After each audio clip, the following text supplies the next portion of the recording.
Hi friends. अभी हम discuss करते हैं सूरत सॉल्ट अपराइजिंग के बारे में। अभी आपको बता दूं मैम, ये वाली अपराइजिंग नहीं है जो हम सोच रहे हैं, जो आप सोच रहे हो।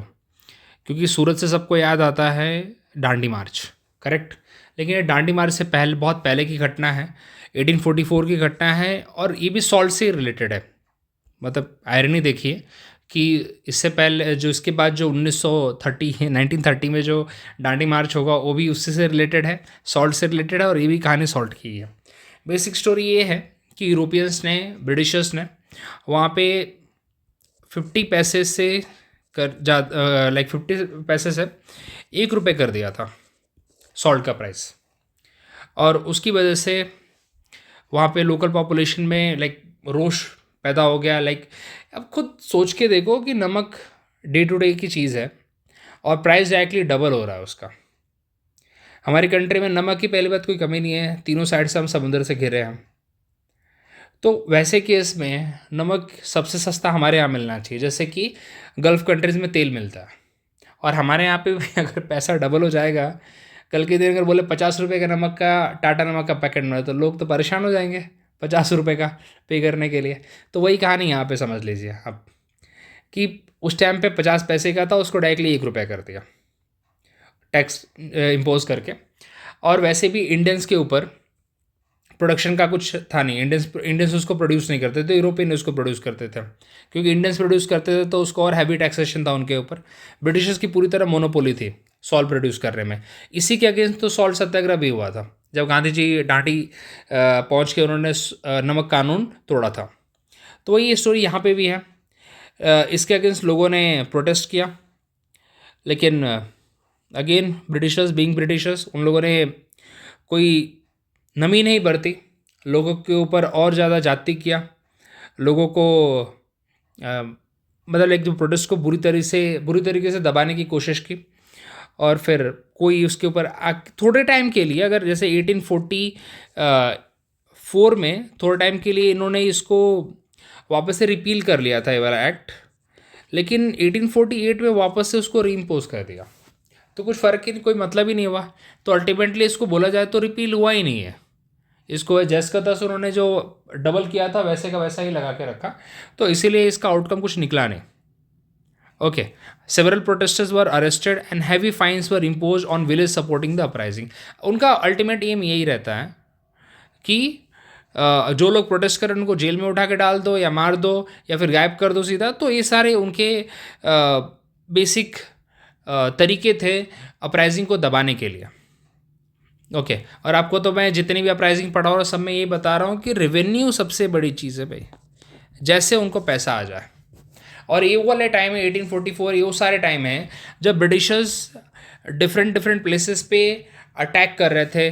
जैसे कि 1844 वाला जो टाइम है, अफगान वॉर का टाइम चल रहा था, ठीक है।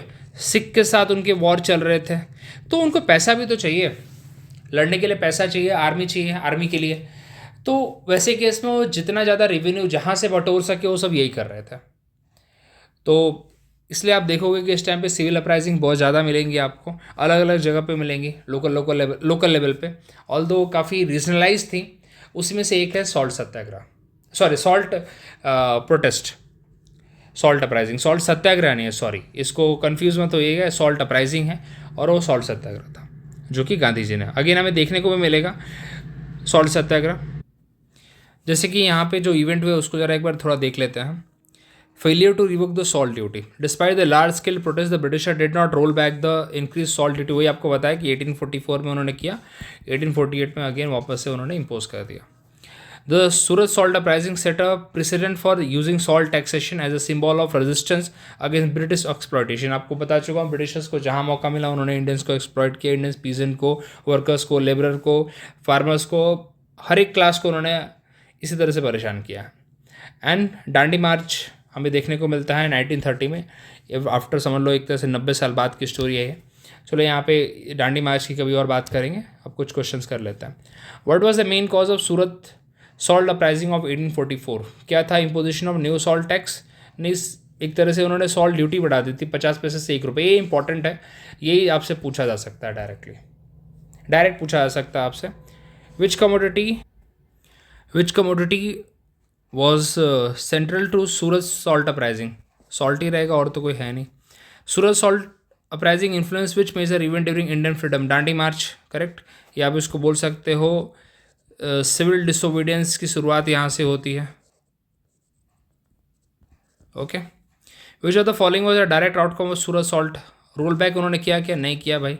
उन्होंने क्या किया? डायरेक्टली हार्श सेपरेशन था उनका. अगेन आप अगर ये प्रीवियस ईयर कुछ क्वेश्चन देखो सॉल्ट प्रोटेस्ट से related. What was the significance of salt tax during British rule in India? It was a major source of revenue for the British. Of course it was. It's because यहाँ पे उनकी monopoly है. आप बोलोगे कैसे? क्योंकि monopoly है यहाँ पे उनकी. यहाँ पे इंडियंस को अलाउ नहीं कर रहे हैं वो लोग. तो अपने तरीके से सॉल्ट को पूरी तरह रेगुलेट कर रहे हैं. वो सॉल्ट बेच रहे हैं अपने तरीके से. यहाँ पे इंडियंस का कोई रोल नहीं है. It symbolize the exploitation of Indian under colonial rule. Definitely. इसलिए तो सॉल्ट गांधी जी ने क्यों चूज़ किया था आप सोचोगे? क्योंकि सॉल्ट यहाँ पे पुअर भी खा रहा है भाई और रिच भी खा रहा है. तो वहाँ पे लिक्कर को नहीं ले सकते थे वो. आप बोलोगे कि दारू क्यों नहीं ले लिक्कर को थोड़ी लेंगे. पुअर का अलग ब्रांड है, रिच का अलग ब्रांड है यहाँ पे दारू का. ठीक है. तो यहाँ पे थोड़ी वो दोनों को सेंट्रलाइज करके एक लाइन बोले चलो लिक्कर को यूज़ करता हूँ मैं. वो खुद लिक्कर के खिलाफ थे तो उन्होंने सॉल्ट यूज़ किया. क्योंकि सॉल्ट यहाँ पे दोनों यूज़ कर रहे हैं. और मोनोपोली किसकी है? ब्रिटिशर्स की मोनोपोली है. इसलिए उन्होंने सॉल्ट यूज़ किया था. और salt it was a major source of revenue for the British. No doubt in that. Okay. तो यहाँ पे इसको रिकैप अगर करता हूँ तो इसमें एक ही चीज़ है. इसको ईयर आपको दिमाग में रखना है. सूरत जगह दिमाग में रखनी है आपको. क्या हुआ था? ड्यूटी बढ़ा दी गई थी किससे? 50 पैसे से 1 रुपये कर दिया था. क्या रोल बैक किया? क्या इनिशियली उन्होंने रोल बैक किया था. इनिशियली रोल बैक किया था इसको. बट 1848 में अगेन री इम्पोज कर दिया. प्रोटेस्ट हुए थे ऑफकोर्स. पीपल जो थे उसके लोगों के मतलब जो गांव के उन्होंने प्रोटेस्ट किया था. People protest were there. लेकिन उसका कोई आउटकम था क्या? नहीं. हैवी रिप्रेशन था उसका. तो इस तरह से आप उसका फ्लो चार्ट बना के आप पढ़ लो. बहुत छोटा टॉपिक है. ओके. क्वेश्चंस भी कर लिए हमने. चलो मिलते हैं अगले वीडियो में. बाय.